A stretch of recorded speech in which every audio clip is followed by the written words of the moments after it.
Почитувани гледачи, добар ден. Во вестите на Сител ќе гледате. Македонската армија ја одбележува 21-та годишнина од формирањето. За армиските офицери унапредувања, за граѓаните изложба на армиски арсенал и воена опрема. Расте довербата кај граѓаните во државните институции. Образованието, здравството и полицијата го презедоа приматот од армијата. Најголем раст има во довербата во председателот на државата. Блокирањето на комисијата за настаните од 24 декември е дело на поранешниот лидер на СДСМ Црвенковски, пишува порталот Курир, повикувајќи се на партиски извори.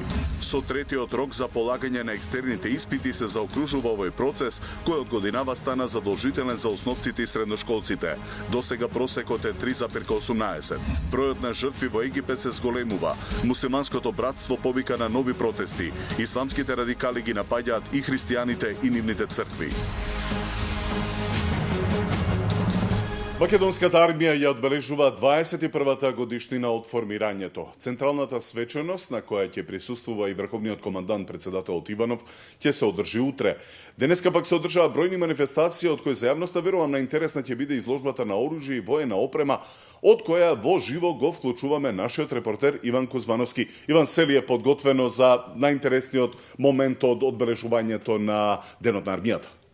Да, Тино, македонската армија го слави својот 21 роден ден, а 2 дена пред 18 август, денот на македонската армија. Денеска започна да се одбележуваат главните настани кои што ги подготвува армијата на Република Македонија. Како што кажа и ти, за половина час овде на војниот стадион во градскиот парк ќе биде отворена војната изложба која што ќе отвори началникот на генералштабот на армијата на Република Македонија Горанчо Котевски. Што се ќе можат да видат граѓаните на оваа изложба која што ќе може да ја посетат веќе утре, ќе ни каже полковник Мирче Ѓорговски од армијата на Република Македонија. Ѓорговски, што ќе можат да видат граѓаните овде? Па како што гледате и годинава, традиционално, во чест на Денот на армијата, војниот стадион ќе биде отворен за сите граѓани на главниот град Скопје и Република Македонија да го посетат, стручно кажано, тактичко-техничкиот збор или воената изложба на вооружувањето и опремата. Можете да видите дека централно место зазема борбениот хеликоптер Ми-24. Тука имаме артилериски орудија, артилериско-ракетни системи, оклопни борбени транспортери, товарни моторни возила, влечни возила. Воглавном се потрудивме да донесеме за граѓаните да можат да ги видат сите борбени системи кои ги поседуваме, најголемиот дел и она што е најатрактивно и се разбира дел од арсеналот на вооружувањето на специјалните единици. Ѓорговски, ова го правите речи си секоја година. Што е она што привлекува најмногу интерес кај граѓаните? Па јас по вокација сум артилериски старешина и не би можел да кажам точно што е тоа. Се разбира дека хеликоптерот е најатрактивен, но она што сакам да напоменам дека е тоа дека оваа година за прв пат и во останатите гарнизони во текот на денешниот ден е веќе во тек воената изложба во Тетово, во Петровец, во Куманово, во Штип, во Кичево, во сите градови каде што имаме наши. Она со што работи војската ќе биде поблиску и до оние граѓани од останатите градови. Ѓорговски, споменав на почетокот, армијата годинава го одбележува 21-виот роден ден. Стартувавме како мала војска, денеска сме модерна армија на Република Македонија која што рамо до рамо учествува во меѓународните мисии и придонесува за мирот во светот. Продолжуваат ли реформите во македонската армија? Точно така, реформите се во тек. Она што го кажавте сега, тоа на нас сите не импонира, но секако дека тоа резултат и дело на труд на генерации припадници на армијата на Република Македонија од 92 година па наваму. Создадовме една армија која што е интероперабилна, која што е оперативно способна да одговори на предизвиците, безбедносните предизвици на новото време. Армија која што докажа на делу веќе 11 години да се носи рамо до рамо со најсовремените армии и да биде не само равноправен, туку и посакуван партнер на НАТО алијансата во мисиите кои што ги извршуваме. Ние ќе го продолжиме тој тренд. Рейтингот кој што сме го напорно градели и кој што сме го стекнале пред граѓаните на Република Македонија ќе го одржуваме и понатаму со професионална работа и со создавање на нови дела, а се разбира она по што сакаме да бидеме препознаени е обученоста. Јас ви посакувам успех и уште еднаш честитки од телевизија Сител за денот на македонската армија. Ви благодарам за одвоеното време и гостувањето во вестите на Сител.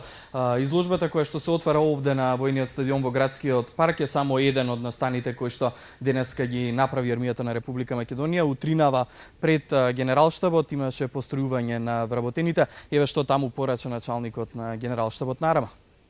Мајори, полковници, подполковници и капетани на македонската армија денеска се искачија скалило погоре во војничката хиерархија. Унапредувањето на чиновите свечено им го врачија министерот за одбрана Талат Џафери и началникот на генералштабот Горанчо Котески. Осврнувајќи се на активностите на армијата, Котески истакна дека таа игра важна улога на домашен, но и меѓународен план. Успешно извршување на меѓународните мировни мисии.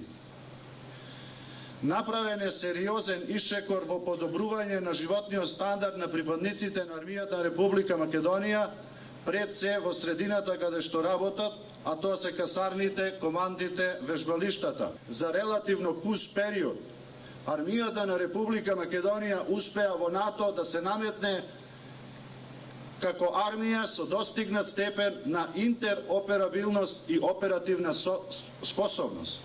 Началникот посочи дека мешаниот етнички состав на армијата и слогата помеѓу нејзините припадници е еден од клучевите за успесите кои таа ги бележи, но напомена и дека голема одговорност лежи врз идните питомци и војници и истата да се зачува.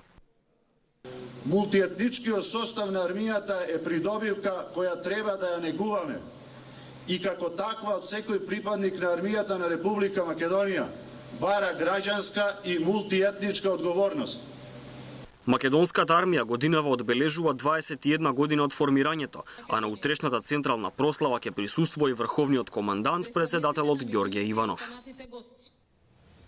Да, токму врховниот командант на македонските вооружени сили, председателот Ѓорѓе Иванов, денеска преку видеоврска им го честиташе 18 август денот на македонската армија, на војниците кои што се на мисија во Авганистан, во мисијата ИСАФ и секако мисијата Алтеа во Босна и Херцеговина. Вечерва во 19 часот војниот оркестар ќе одржи концерт на плоштадот Македонија. Главниот настан, главното одбележување на денот на македонската армија се случува утре попладне во 18 часот пред генералштабот на армијата на Република Македонија, каде свое присуство ќе имаат покрај началникот на генералштабот, таму ќе биде и председателот на државата Ѓорѓе Иванов. Така, Иван, еве, еден апел или покана во името на Арама, вечерва на концерт утре на изложбата на оружјето и војната опрема на армијата на Република Македонија на стадионот на Арама, од каде ти се јавуваш во живо. Иван Кузмановски во живо по повод денот на Арама. Сумарната анкета на МЦМС покажува раст на довербата кај граѓаните во државните институции. Образованието, здравството и полицијата го презедоа приматот од армијата. Најголем раст има во довербата во председателот на државата. Најмалку им се верува на цариниците и судиите. Расте довербата на граѓаните во речиси сите државни институции, покажува последната анкета на Македонскиот центар за меѓународна соработка. Значителен е растот во образованието, здравството и полицијата. Овие сектори го презедоа приматот на армијата. Индексот на доверба од 44,5 во 2010 годинава е зголемен на 56%. Разликата се должи на порастот на довербата во државата кај етничките албанци од 16 на 35,4%. Најголемо поместување во довербата има кај председателот од 37,5% во 2010, зголемена е на 56,8%. Порастот е кај сите етнички групи и политички партии, освен кај симпатизерите на ДПА.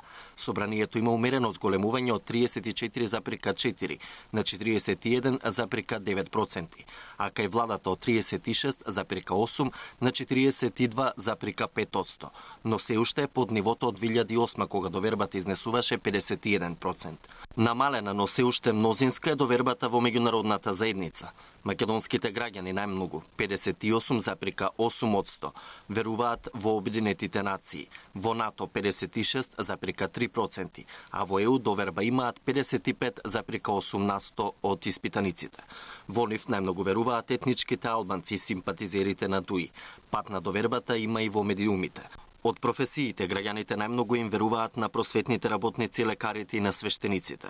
Најмала доверба 36,5% имаат во цариниците и во судиите 43,1%, но и кај овие две професии се бележи пораст во споредба со 2010. Порасната и општата доверба, иако мнозинството граѓани сметаат дека повеќето луѓе би се обиделе да ги искористат.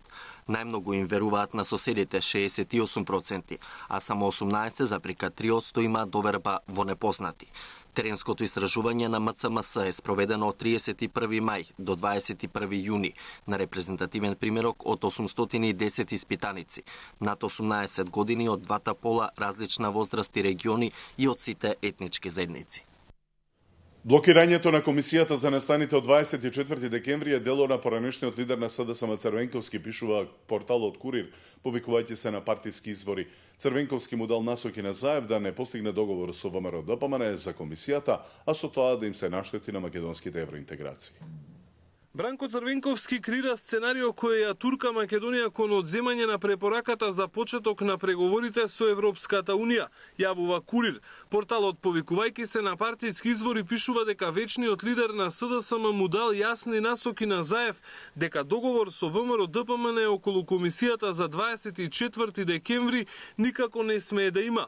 Покрај сценариото кое треба да им наштети на македонските евроинтеграцијски планови, Црвенковски според извори на Курир со блокадата на комисијата се штити од можноста погрешните политики кои ги водеше како председател да излезат во јавност во евентуалниот извештај за случувањата во собранието.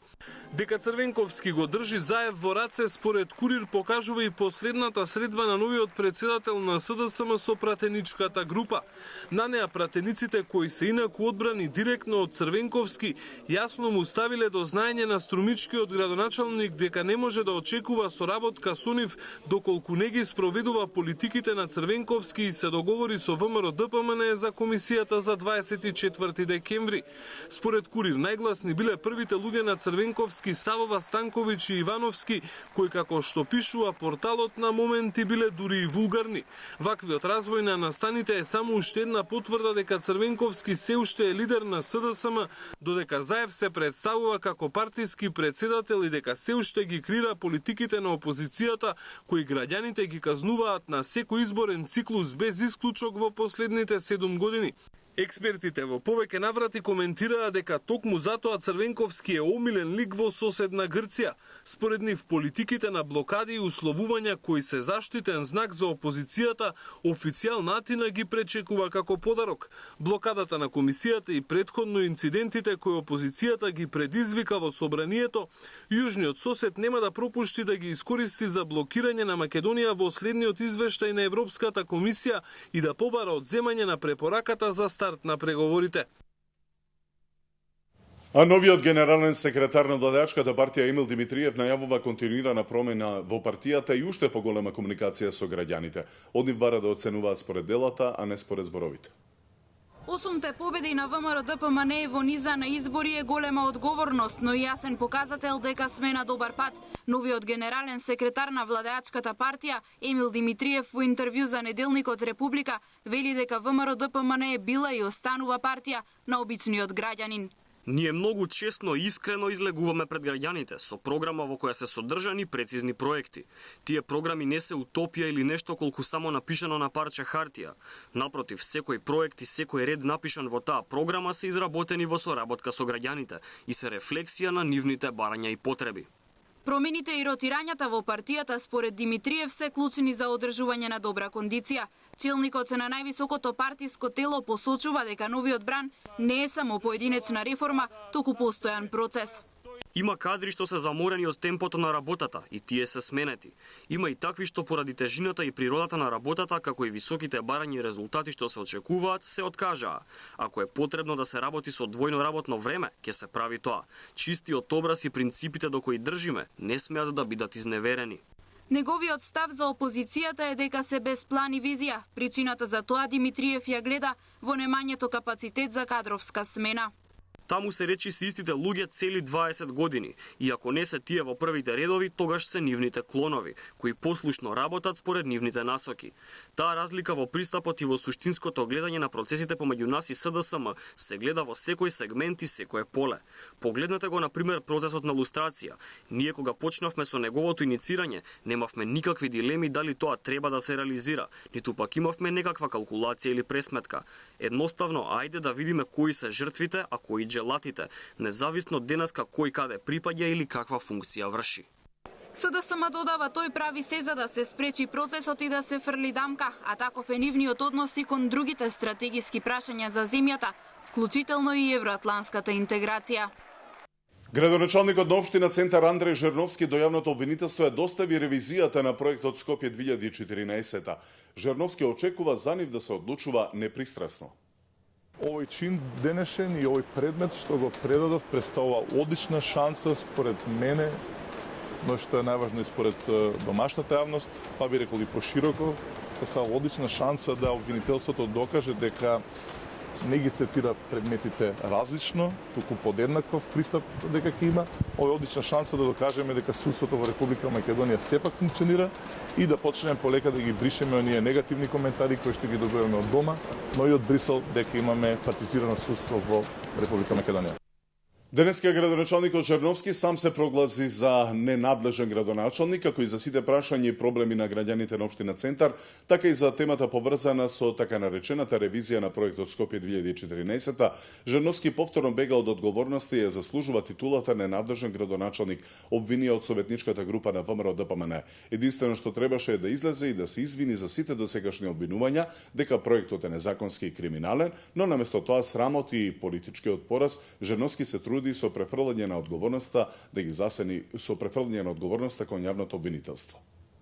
Знаејќи дека неговата ревизија е сосила напишан документ од партиска комисија и дека нема правна основа за било какви обвинувања, Жерновски сака да избега од темата Скопје 2014 и одговорноста за сите негови лажни предизборни говори и обвинувања да ја префрли врз јавното обвинителство.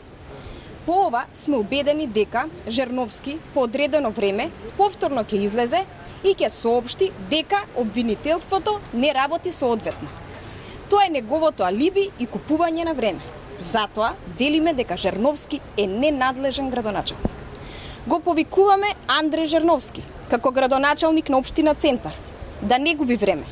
Туку тој, ако навистина е убеден во неправилностите при градбата на Скопје 2014, лично и во името на општина Центар, да поднесе тужба за сите обвинувања кои тој и неговата коалиција ги имаат за овој значаен проект. Обама на ќебапи и сок кај гостиварскиот градоначалник ги посети црквата и џамијата и упати пораки за мир и заедништво во дневникот во 19 часот. Процесот на екстерно оценување ќе се заокружи со денешните полагања и тестирањето во понеделник. Оваа операција, како и уписите на факултетите, се дел од последните работни обврски на дел од учениците за ова работно лето. Весна Чуксановиќ во живо на овие теми разговара со министерот за образование Спиро Ристовски. Повели Весна. Добар ден, Тино. Процесот на екстерно оценување се завршува во понеделник. Во оваа трета сесија полагаат 2% од вкупно основците и средношколците или околу 4000 ученици. Денеска беше првиот дел од испитот во третата сесија. Гостин во вестите е министерот за образование Спиро Ристовски. Министре, како протече денешното тестирање и кога ќе се очекуваат резултатите, односно кога ќе се видат кои наставници објективно оценувале, кои поклонувале оценки или кои скратувале? Најпрво би сакал да го изразам моето задоволство затоа што денеска фактички почна последниот дел од екстерното за оние ученици кои што поради оправдани причини не можеа да полагаат во првите два наврати кога се полагаш, односно екстерно се оценува. Денеска денот помина прилично мирно, немаше позначени проблеми, освен некои поединечни ситни проблеми кои што беа отстранети во процесот на реализација, меѓутоа генерално сум задоволен. Во понеделник е практично полагањето на вториот дел односно вториот предмет и со тоа можеме да го заокружиме целокупниот процес на екстерно оценување. Во оваа фаза би сакал да кажам дека ќе следи веднаш изработка на резултатите за учениците кои што сега полага, за да може веднаш да се генерираат резултати и да може да ги продолжат своите постапки околу уписите.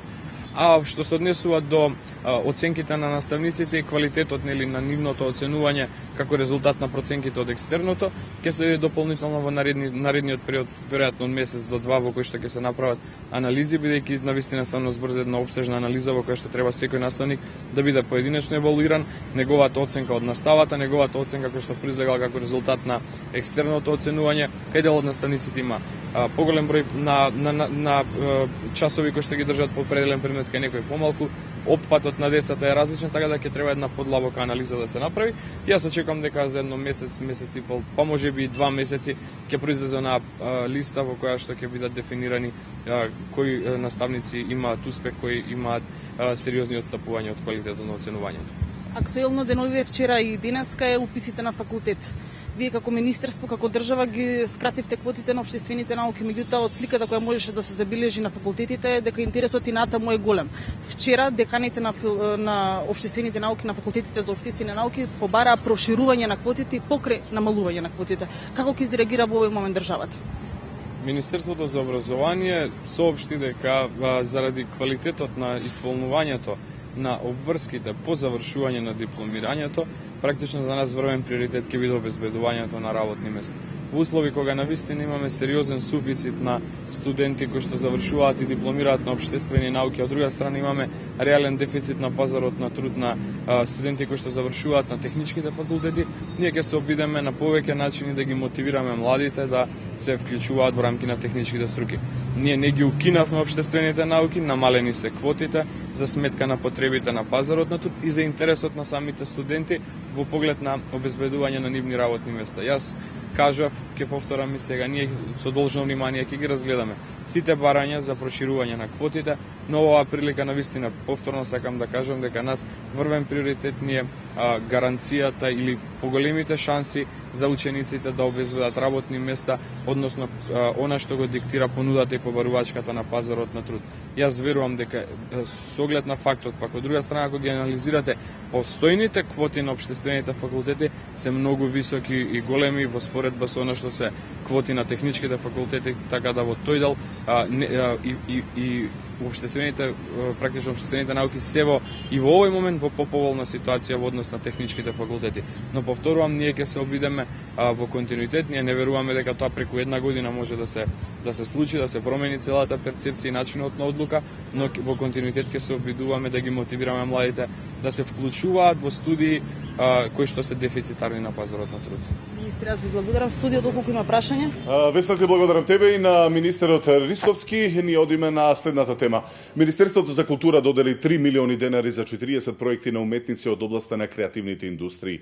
Со поттикнување на овој вид творештво на младите креативци им се дава можност да изразат својата дарба, а ќе им се помогне и да ги презентираат и пласираат своите производи и надвор од државава. Заеднички ќе го разработиме и тој модел, значи и на нивна промоција овде во Македонија и се разбира и на промоција, значи нови бренд надвор од нашата држава, тоа е многу битно. Затоа јас напоменав дека не е само значајно да се поддржи финансиски проектот и тука да застане. Многу е битно, значи тие производи да најдеме и место каде би се продавале, бидејќи верувам дека сите овие уметници и креативци они веќе работат на етаблирање на својот производ. Мене ми е целта да е Македонија земја на бадемот. Значи да се произведуваат производи, станува збор за млеко од бадеми, сирење и путер од бадеми. Градоначалникот на општина Аеродром Ивица Коневски денеска најави изградба на комплетна инфраструктура во населбата Реонски центар Аеродром, која ќе чини 70 милиони денари обезбедени од буџетот на општината. Се работи за изградба на улици во должина од километар и пол. Исто така ќе се градат и тротоари од должина од 1,5 километар. Ќе се поставува целосно ново осветлување и ќе се градат повеќе од 1000 паркинг места. Това беше едно главно барање на сите овие станари што живеат овде за подобрување на инфраструктурата и дополнителен пристап на улицата Видео Смилевски Бат.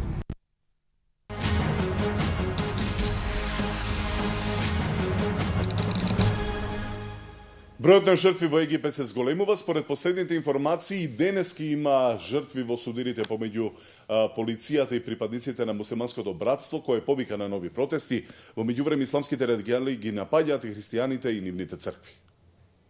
Двете спротиставени страни во Египет решение за кризата да најдат преку диалог, а не со крвопроливање, повторно побара меѓународната заедница. Но мирот се чини како се подалечен во таа земја. Приврзаниците на соборениот председател Мурси се на улиците во Каиро и во поголемите египетски градови, скандирајќи Мурси е клучот за Египет. Војската го отстрани од власт првиот председател во земјата, избран по демократски пат. Доколку ситуацијата излезе од контрола, полицијата има право во самоодбрана да користи боева муниција. Владините објекти па ги обезбедува војската. САД и сите европски земји ги повикаа своите граѓани да не патуваат во немирниот Египет, каде за само 48 часа загинаа над 670 луѓе, пред се цивили. This army that we are paying for with our money should make war elsewhere. The army should be at the border with Israel and shouldn't be fighting against us. You, the anti-Morsi, have spent a year protesting and you didn't have bloodshed. Крвопролевањата почнаа кога војската и полицијата решија со прекомерна употреба на сила да ги расчистат двата кампа на муслиманското братство на кое припаѓа Морси. Египетската владина акција ја осуди првиот човек на САД кој го прекрати годишниот одмор и изјави дека нема да се одржи планираната воена вежба меѓу двете држави идниот месец. We want to sustain our relationship with Egypt. Our traditional cooperation cannot continue as usual when civilians are being killed in the streets and rights are being rolled back. As a result, this morning we notified the Egyptian government that we are canceling our biannual joint military exercise, which was scheduled for next month. Но мета на муслиманското братство не се само владините објекти. Зачестија и нападите врз христијанските верски објекти. Само во последните 2 дена биле опожарени 3 цркви. Тоа се во вестите во 16 со нови информации во дневникот во 19 часот. До тогаш Сител.com.mk е местото за ваше информирање. Пријатно.